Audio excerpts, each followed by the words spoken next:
cordial saludo a cada uno de ustedes. Una vez más nos volvemos a encontrar. Les agradezco que me acompañen para juntos estudiar el mensaje de la palabra de Dios. Hoy vamos a leer dos pasajes, Efesios 2, 8 y 9 y Hechos 4 del 5 al 12. Leo yo de la Biblia de las Américas, Hechos 4 del 5 al 12, que dice así: Sucedió que al día siguiente se reunieron en Jerusalén sus gobernantes, ancianos y escribas, y estaban allí el sumo sacerdote Anás, Caifás, Juan y Alejandro y todos los que eran del linaje de los sumos sacerdotes. Poniendo a Pedro y a Juan en medio de ellos, les interrogaban: ¿con qué poder o en qué nombre han hecho esto? Entonces Pedro, lleno del Espíritu Santo, les dijo: gobernantes y ancianos del pueblo, si se nos ha interrogado hoy por causa del beneficio hecho a un hombre enfermo, de qué manera ha sido éste sanado,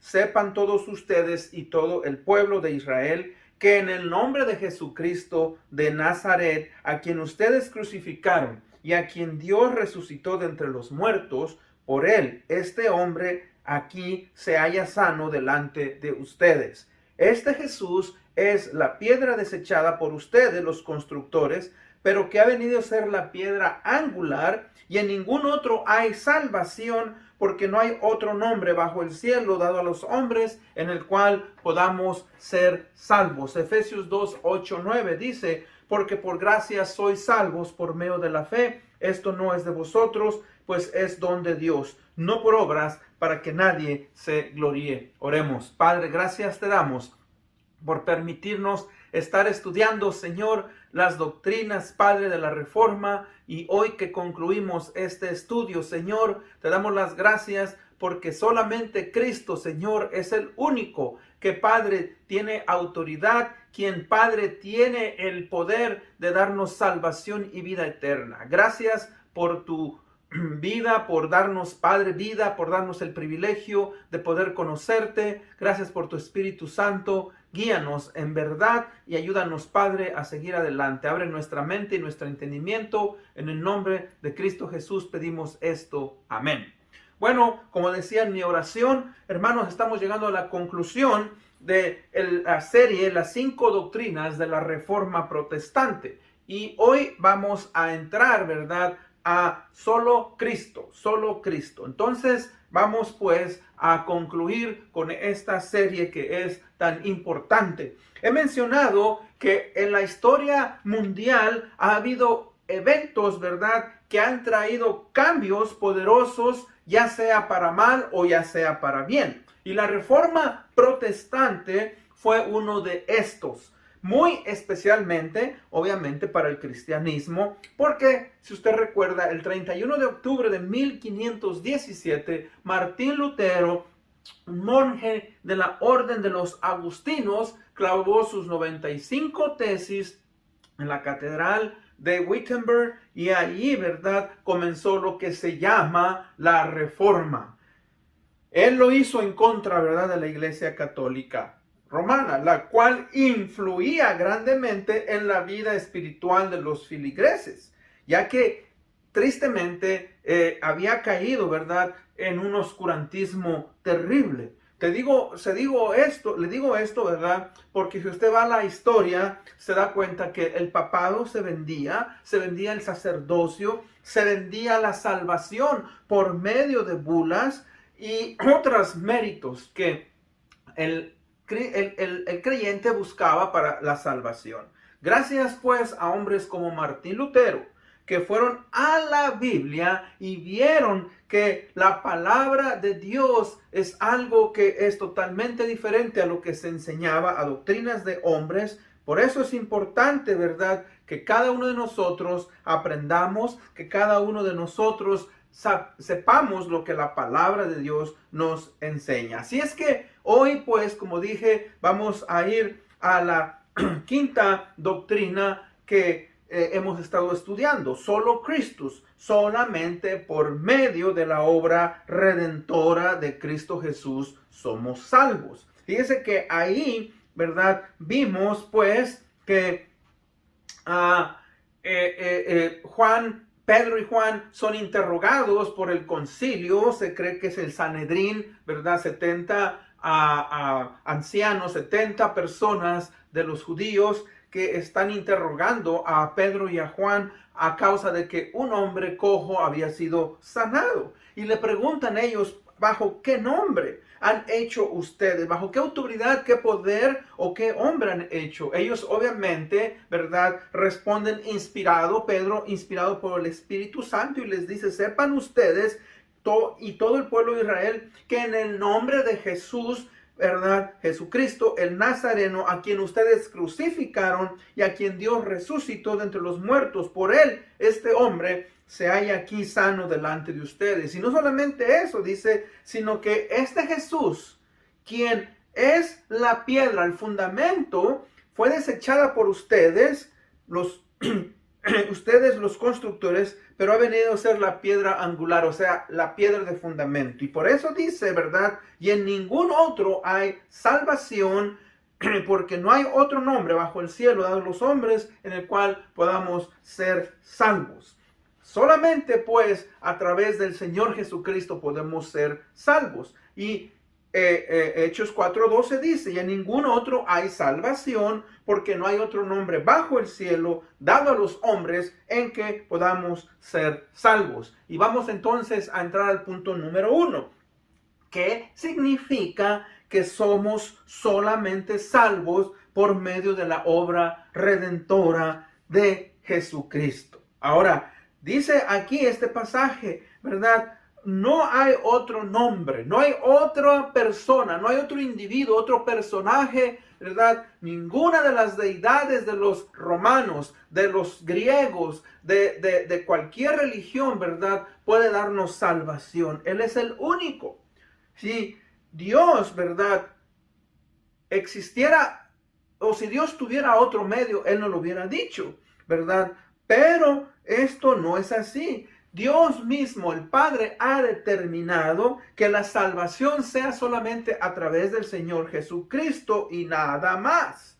No hay de otra manera. Dice en el libro de Romanos 5:8, mas Dios muestra su amor para con vosotros, en que siendo aún pecadores, Cristo Jesús murió por nosotros. Entonces, es importante, pues, ¿verdad?, entender eso. ¿Qué significa que solamente somos salvos por medio de la obra redentora? Ahora, el hombre, el ser humano, busca llegar a Dios, busca la salvación a través de diferentes medios. Por ejemplo, las buenas obras o por medio de ritos religiosos. Vamos a ir a las obras. Dice la palabra de Dios, no por obras para que nadie se gloríe. Ahora, ¿qué quiere decir eso? Que muchos, ¿verdad? Personas a través de los años, de los tiempos, han tratado de hacer buenas obras para poder llegar al cielo, pero no es esa la manera en la cual nosotros podemos, ¿verdad?, a llegar al cielo. Nadie puede llegar al cielo a través de sus obras. Ahora, cuando una persona tiene relación con el Señor Jesucristo, ¿verdad? Claro que a través de sus obras demuestran por medio de su fe que, ¿verdad?, él pertenece a Dios. Y una persona que es cristiano, cristiana, debe demostrar a través de sus obras su fe, pero no lo hace para salvación, porque entiende que Cristo Jesús murió en la cruz del Calvario para darnos salvación y vida eterna. Y han existido a través de la historia muchas personas, miles, millones de personas que se han confundido en eso y que creen que si tan solo actúan bien, si hacen buenas cosas, lo cual no es malo, hacer buenas cosas, van a ir al cielo. Pero no podemos nosotros poner otro fundamento el cual ha sido puesto. Entonces fíjese que nuestras obras que nosotros, ¿verdad?, hacemos no nos ayudan. La autojustificación, o sea, nosotros nos autojustificamos y nos comparamos con otros individuos. Decimos, bueno, es que yo no soy tan malo como fulanito. Yo no soy un sicario. Yo no soy una prostituta. Yo no soy un ladrón. No soy un borracho, un drogadicto, etcétera, etcétera. Nos autojustificamos, ¿verdad? Y nos ponemos nosotros en un estado en el cual creemos, ¿verdad?, que no somos tan malos y no merecemos, ¿verdad?, el juicio de Dios. Pero recuerde, dice la palabra de Dios en el libro de Romanos, por cuanto todos pecaron y están destituidos de la gloria de Dios. Todos somos, ¿verdad?, responsables delante de Dios y vamos a dar cuentas a Dios de nuestros hechos. Otra manera en la cual el ser humano busca a Dios a través de la religión. La religión, ¿verdad? Cuando digo la religión es que, ¿verdad?, pensamos que si tan solo pertenecemos a un grupo, tan solo, ¿verdad?, seguimos los ritos o los rituales que se nos enseñan, pues nosotros seremos salvos. Yo he hablado con mucha gente y me dicen, bueno, es que la religión que me heredaron mis padres, ¿verdad?, esa es lo que a mí me va a salvar. Ahora recuerde, hay muchas cosas que pueden ser heredadas, pero otras no. Por ejemplo, si yo me llevo a morir, yo puedo heredar mi casa, yo puedo heredar mi carro, puedo heredar mi dinero, puedo heredar, ¿verdad?, mis propiedades o cosas que yo tenga materiales. Pero fíjese que yo no puedo heredar y decirle a mis hijos o a mi esposa, te dejo mi inteligencia, te dejo mi conocimiento, te dejo mi fe, te dejo mis cosas que obviamente sabemos que no pueden ser heredadas. Esas cosas no podemos. Yo no puedo heredar salvación a mis hijos, a ningún ser humano, porque yo soy un ser mortal, soy un ser pecador, redimido por la gracia del Señor Jesucristo. Otra manera en la cual nosotros, ¿verdad?, buscamos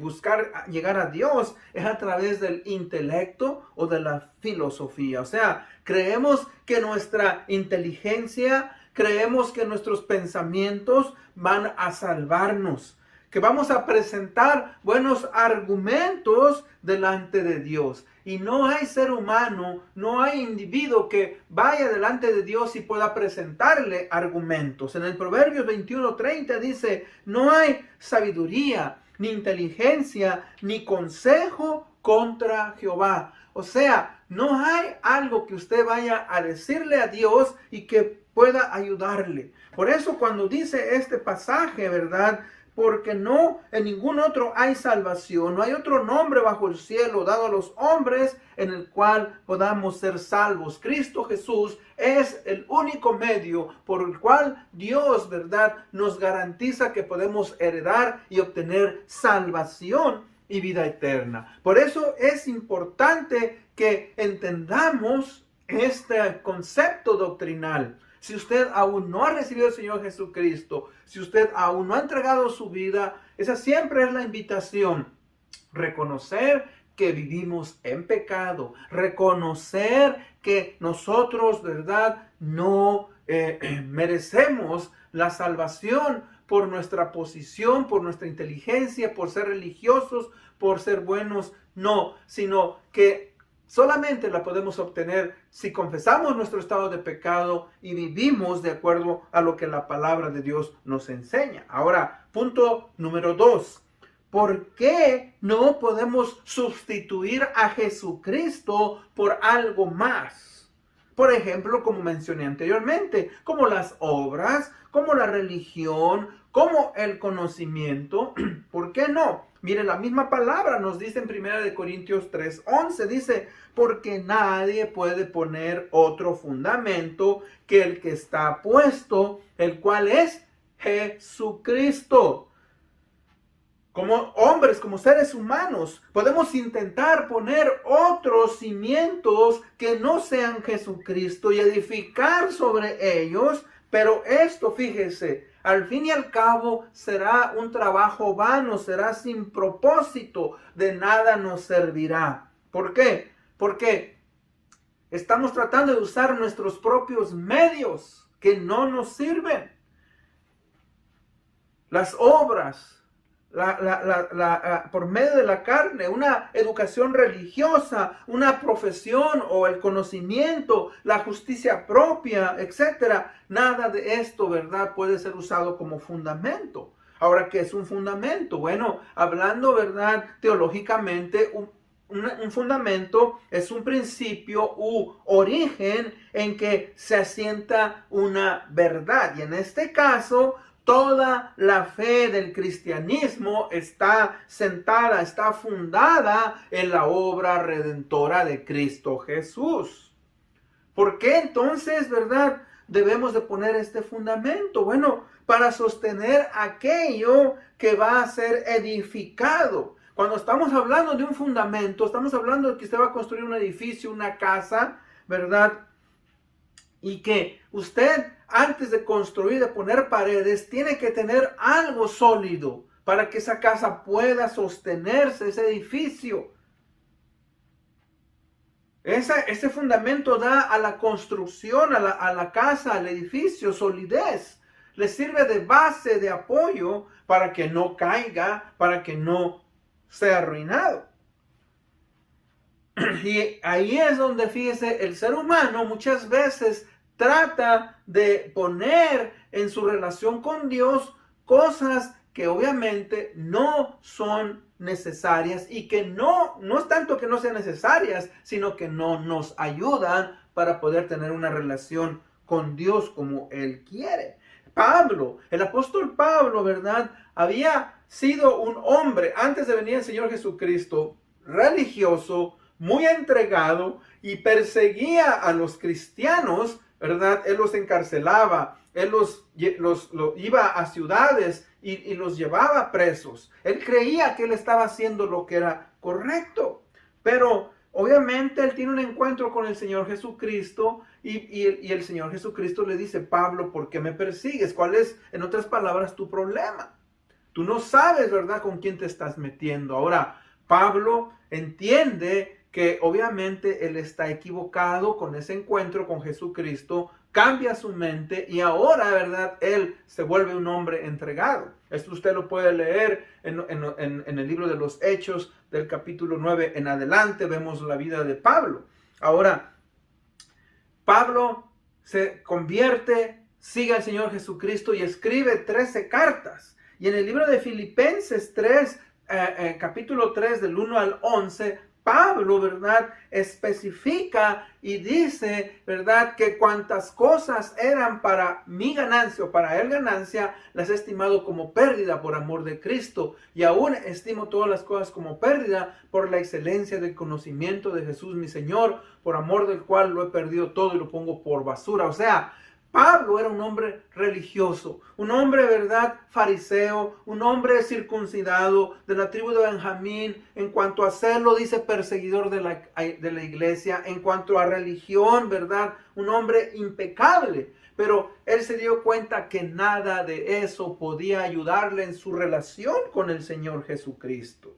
Y en el libro de Primera de Timoteo 1, 12 y 13 él escribe: doy gracias al que me fortaleció, a Cristo Jesús nuestro Señor, porque me tuvo por fiel, poniéndome en el ministerio, habiendo yo sido antes blasfemo, perseguidor e injuriador, mas fui recibido a misericordia, porque lo hice por ignorancia en incredulidad. Primera de Timoteo 1, 12, 13. Fíjese, o sea, él, su motivación era incorrecta, pero tuvo un encuentro con el Señor Jesucristo. Y, ¿verdad?, él se dio cuenta que no podía poner el fundamento que él usaba, que era la religión, ¿verdad?, estaba equivocado y tuvo que venir a Cristo y entregar su vida. Número 3.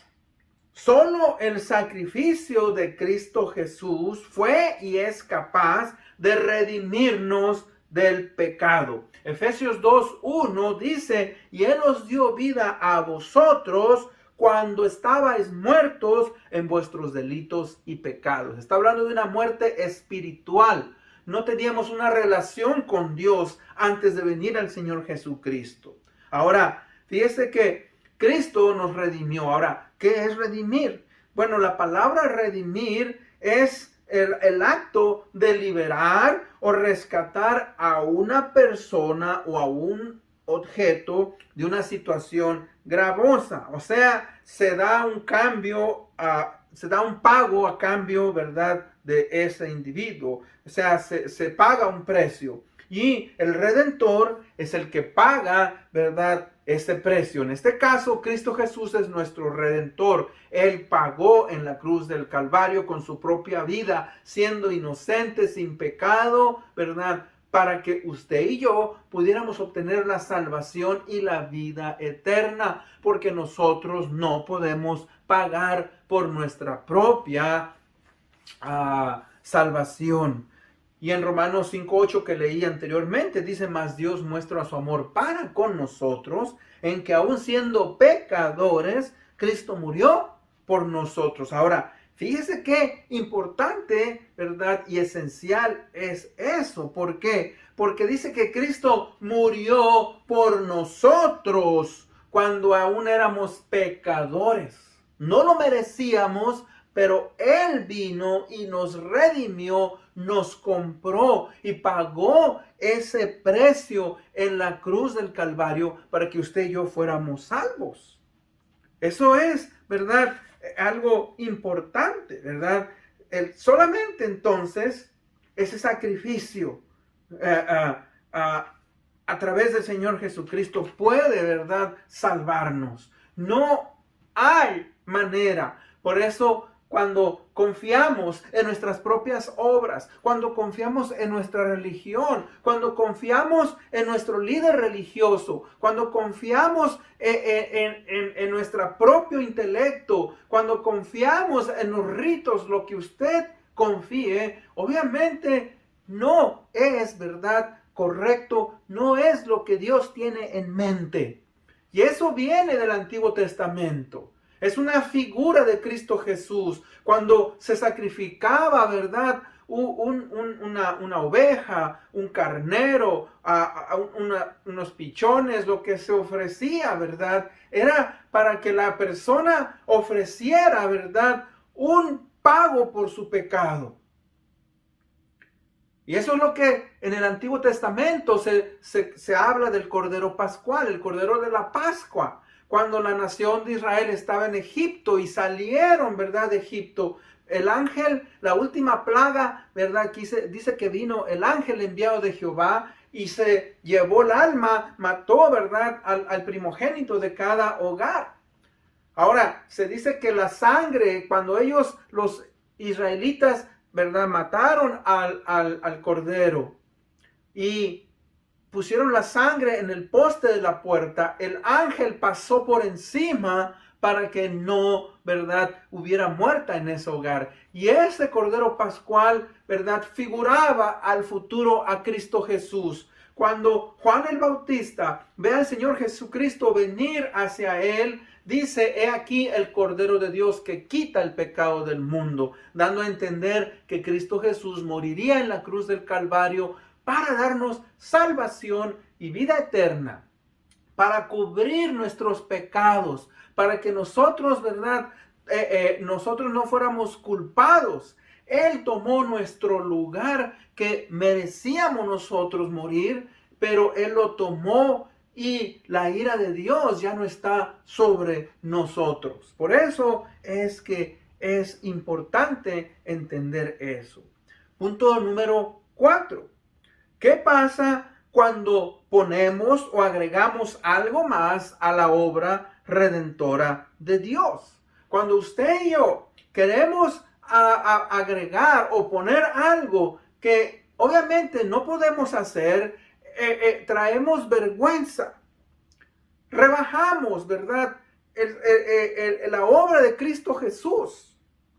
Fíjese lo que dice Isaías 64:6, primera parte. Dice: pues todos nosotros somos como cosa impura. Todas nuestras justicias son como trapo de inmundicia. Cuando usted y yo queremos ayudar a Dios, Él obviamente no nos necesita. Dios, ¿verdad? No necesita de nuestra ayuda porque no podemos y no somos capaces. Es lo que dice el pasaje, que nosotros somos como cosa impura, nuestras justicias como trapo de inmundicia.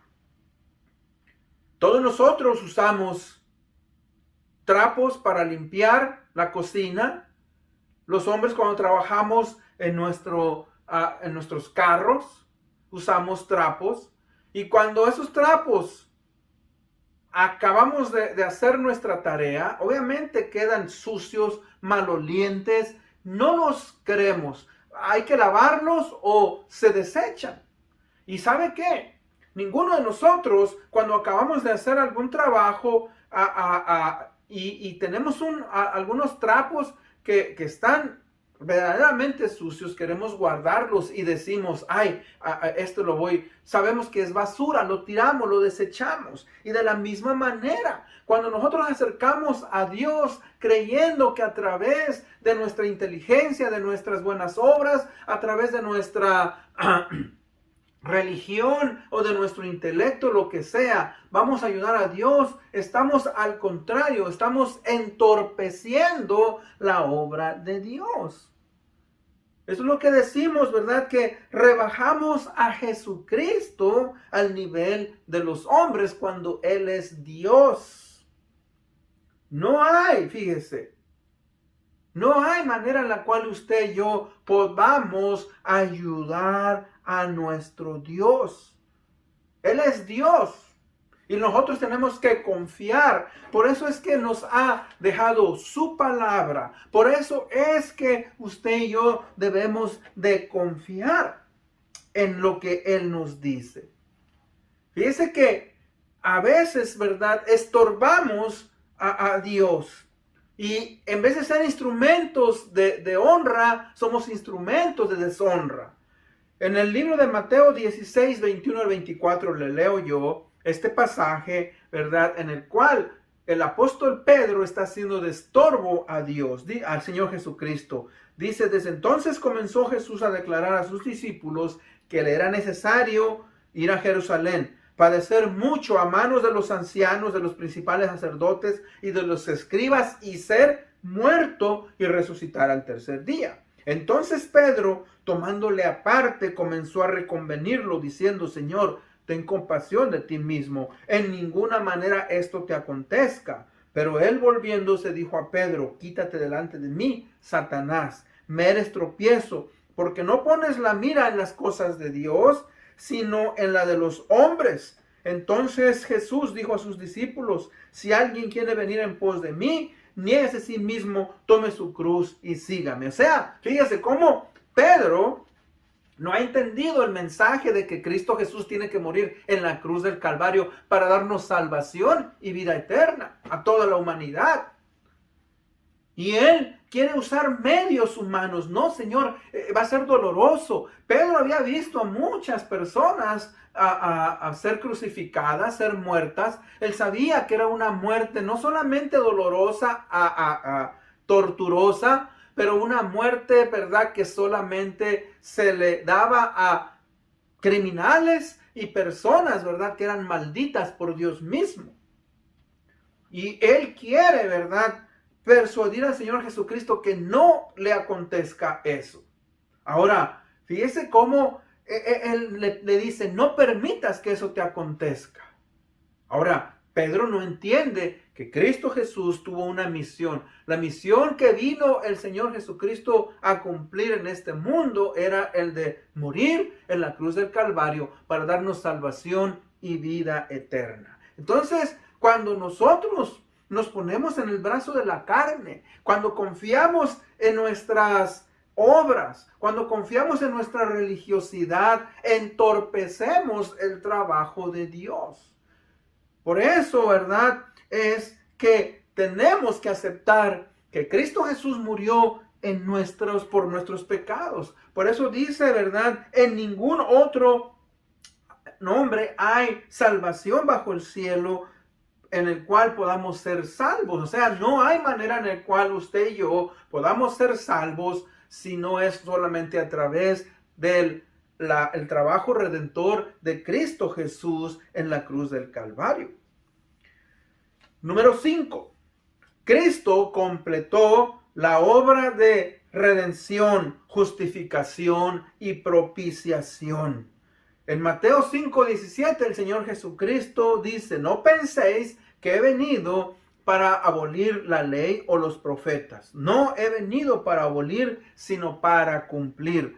El Señor Jesucristo vino a llevar, ¿verdad?, el mensaje de salvación, el mensaje del Evangelio, y a través de morir y resucitar al tercer día, ¿verdad?, nos da ahora esa bendición de ser redimidos, de ser justificados y de ser propicios a Dios. Ahora, ¿qué es redimir? Bueno, la palabra redimir es el acto de liberar o rescatar a una persona de una situación gravosa a cabo del pago de un precio. Como dije anteriormente, el Redentor, quien es Cristo, pagó con su vida para que usted y yo pudiésemos ser salvos.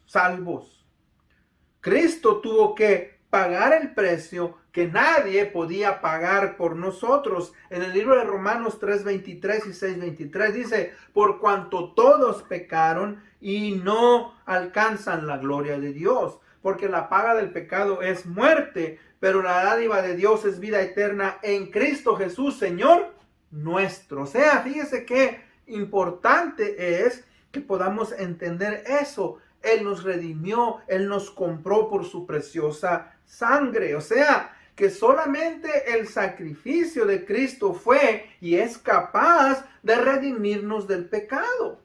Como dije en Efesios 2:1, Él os dio vida a vosotros cuando estaban muertos en vuestros delitos y pecados.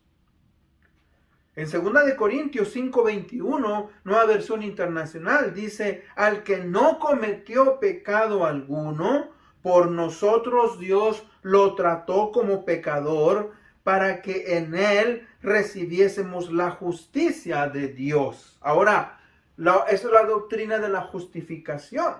La justificación es una declaración legal donde Dios, como el juez justo, declara que el hombre ya no es culpable, sino inocente de la acusación que existe contra él. Fíjese que la justificación entonces significa que somos perdonados por nuestros pecados, somos declarados inocentes por el tribunal de la justicia divina, somos aceptados por el favor de Dios, gracias a que Cristo Jesús murió por nosotros. Y la propiciación es la satisfacción de la justicia de Dios mediante un sacrificio. O sea, la ira de Dios ya no está sobre nosotros ya más, sino que hemos sido reconciliados por medio de la muerte de Jesucristo. Ese sacrificio que hizo el Señor Jesucristo en la cruz del Calvario por usted y por mí, para que pudiéramos haber sido salvos y pudiéramos recibir salvación y vida eterna. Ese es el mensaje del Evangelio. Eso es algo, ¿verdad?, que debemos estar nosotros eternamente agradecidos. Y en conclusión, recuerde, mi deseo es el llevarlo a usted a entender que la obra redentora de Cristo Jesús por el pecador es suficiente para el perdón de nuestros pecados. Que nosotros no podemos, a través de nuestra religiosidad, de nuestras buenas obras, a través de nuestra inteligencia o de nuestros ritos, ¿verdad?, ayudar a Dios. No, le estorbamos. No hay necesidad de agregar nada extra a nuestra salvación, porque Cristo Jesús pagó por nuestros pecados en la cruz del Calvario. Cuando Él exclamó y dijo: consumado es, Él entonces había cumplido con el requisito que el Padre, ¿verdad?, había puesto para el pecador y así nos salvó de la condenación eterna y nos ha dado el privilegio ahora de estar con Él eternamente, por siempre y para siempre. Por eso es necesario que usted y yo, ¿verdad?, estemos agradecidos. Y con esto en mente vamos a ir en oración para concluir con este estudio. Padre bendito, gracias te damos, Señor, por esta oportunidad. Solamente a través de nuestro Señor Jesucristo es que podemos ser salvos. Él es nuestro fundamento, Señor. Él es nuestra garantía en la cual nosotros podemos estar seguros eternamente. Y nos has sellado con tu Espíritu Santo, quien nos guía para que nosotros podamos vivir la vida cristiana. Señor, ayúdanos a no entorpecer tu obra. Ayúdanos a no confiar en nuestra propia justicia, en nuestras obras, en nuestra inteligencia, en nuestra religiosidad, sino a entender que solamente en Cristo es que podemos ser salvos. Te agradecemos por ello y estamos, Padre, en deuda eternamente contigo. Gracias por esto. En el nombre de Cristo Jesús pedimos esto. Amén. Bueno, una vez más les agradezco que me hayan ustedes acompañado. Nos vemos hasta la próxima. Bendiciones.